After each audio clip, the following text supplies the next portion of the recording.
कोई दिक्कत नहीं। तो साहब आज एक घटना और हुई। अच्छा, आपको मालूम है कि यूरोपियन यूनियन पूरी आ चुकी है, फ्रांस के राष्ट्रपति आ चुके हैं, यूनाइटेड किंगडम के प्राइम मिनिस्टर आ चुके हैं, यूएई के शेख आ चुके हैं, नेतन्याहू आते रहते हैं, और फाइनली अब साहब कनाडा से आप उनके जो प्राइम मिनिस्टर है मार्क कार्नी, वो भी आज तशरीफ ले आए हैं, बॉम्बे गए हैं और परसों शायद दिल्ली पहुंचेंगे। 4 दिन का दौरा है। तो लेकिन उनके आने के ठीक पहले कनाडा से बयान आया कि कनाडा में जो कुछ भी हत्याएं हुई हैं, जो कुछ निर्जर पिरजर, उसमें भारत का कहीं कोई हाथ नहीं। क्लीन चिट, एकदम क्लीन चिट उनके आने के पहले भारत को दी गई। आपको याद है जस्टिन ट्रूडो ने किस पे आरोप लगाया था? उन्होंने कहा था निर्जर की हत्या में अमित शाह पे आरोप लगाया था, डोवाल पे आरोप लगाया था। इस हद तक इस आदमी का दुस्साहस था। सिर्फ सिख वोटों के लिए, जैसे हमारे यहाँ मुस्लिम वोटों के लिए लोग नंगे होके नाच रहे हैं, ये बंदा सिख नोटों के लिए वही करता था। आप सोचिए, भारत आया तो सीधे पंजाब पहुंच गया। हमें याद होगा कि कैसे पंजाब में वो जाके उसने गोल्डन टेम्पल वगैरह में गया था परिवार को लेके। आपको याद होगा भांगड़ा नाच रहा था पागलों की तरह, इसके किया बहुत ढेर सारा इसकी आलोचना भी हुई थी। बहरहाल माँ कहानी ने इससे सबक लिया। तो पहला काम तो उन्होंने ये किया कि भारत को क्लीन चिट दी भारत में आने से पहले। दूसरी बात उन्होंने कहा मुझे पंजाब जाना ही नहीं, ठीक है, जो हमारे पंजाबी वोट हैं हम उसको देख लेंगे। अब देखिए ये डील बढ़िया हो सकती है, क्योंकि कहते हैं ऊर्जा सुरक्षा और रक्षा तीनों पे हमारी डील हो सकती है। सबसे बड़ी बात ये हमारे परमाणु संयंत्रों को यूरेनियम चाहिए, तो हमें इनसे अच्छा फायदा हो सकता है। और कह रहे हैं कि 2030 तक हम $70 बिलियन तक अपना ले जाएंगे। चलिए बहुत बढ़िया बात है। अब दिक्कत मुझे कभी कभी इन खालिस्तानियों पे हो रही है। आजकल खालिस्तानी नाटक इतना ज्यादा बढ़ गया है। केजरीवाल ने एक जमाने में कुमार विश्वास से कहा था कि मैं पंजाब को एक अलग देश बनाकर उसका प्रधानमंत्री बना लूंगा। आज भी मुझे लगता है वो आदमी ख्वाब पाले हुए है। अब तो जो खालिस्तानी निकल रहे हैं, ये निहंग निकल रहे हैं, खालिस्तानी निकल रहे हैं, वो पंजाब के बाहर भी ड्रामा शुरू हो गया उनका। हिमाचल में जाके कर रहे हैं, उन्हें मालूम वहां कांग्रेस सरकार है, तो लगातार कर रहे हैं, कई बार से कर रहे हैं। पाकिस्तान पंजाब में तो कर ही रहे हैं।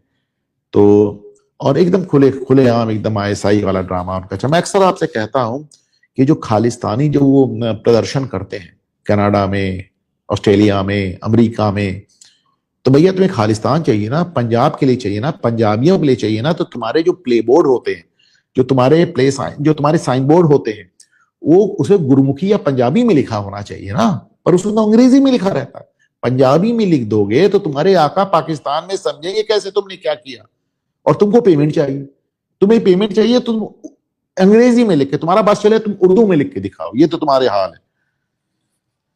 तो लेकिन बुरा हाल है। आज किसी ने बहुत अच्छा कमेंट किया कि भैया इनकी अम्मा यानी कनाडा ने इनको डिसोन कर दिया और इनके अब्बा यानी पाकिस्तान को अफगानिस्तान मार रहा है। तो इनका तो खालिस्तानियों का बहुत बुरा हाल है। तो सब पाकिस्तान चूंकि अच्छा आपने देखा है वो लगातार इधर इजराइल उस पे अफगानिस्तान पे एयर स्ट्राइक कर रहा है और एकदम ऑपरेशन सिंदूर वाले अंदाज में फोटो वीडियो जारी कर रहा है। अब भाई अफगानियों के पास कोई एयर स्ट्राइक वगैरह रोकने का कोई जरिया तो है नहीं, लेकिन उसके बाद पता चला है कि उन्होंने साहब 55 पाकिस्तानी मार दिए। अच्छा ये मानते हैं नहीं, तो उन्होंने कहा देखिए 23 बॉडी दिखा दी, 23 पाकिस्तानियों की बॉडी का ये देखिए रखी है हमारे पास।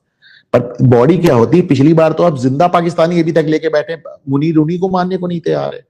कारगिल में जो लोग मारे गए तो उनको नहीं माना था। बहरहाल उन्होंने पाकिस्तान के एक आर्मी हेडक्वार्टर पर 19 चौकियों पर कब्जा कर लिया। अब ऐसे में इन्होंने ख्वाजा आसिफ ने कहा कि बस साहब हमारा खालिस्तान से युद्ध शुरू हो गया।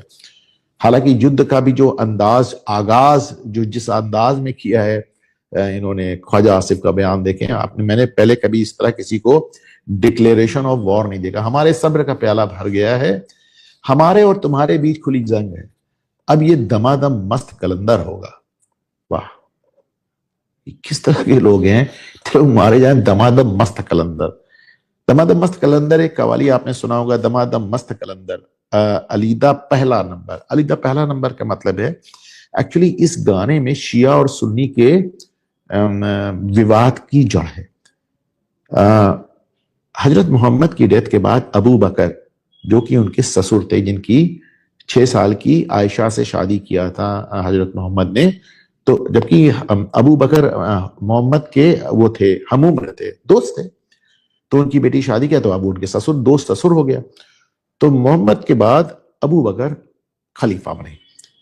और जबकि मुसलमानों का एक हिस्सा मानता था कि साहब ये मोहम्मद साहब की जो लड़की थी क्या, फातिमा, तो फातिमा के जो पति थे अली, उनको बनना चाहिए था खलीफा। तो इस गाने में वही कहा जाता है, दमादम मस्त कलंदर अली दा पहला नंबर, यानी अली का पहला नंबर था, जो अबू बकर ने, उस्मान ने, ओमान ने, ये सब ने मिलकर उनसे छीन लिया। तो 5वें खलीफा हुए जाके। तो यहीं से शिया और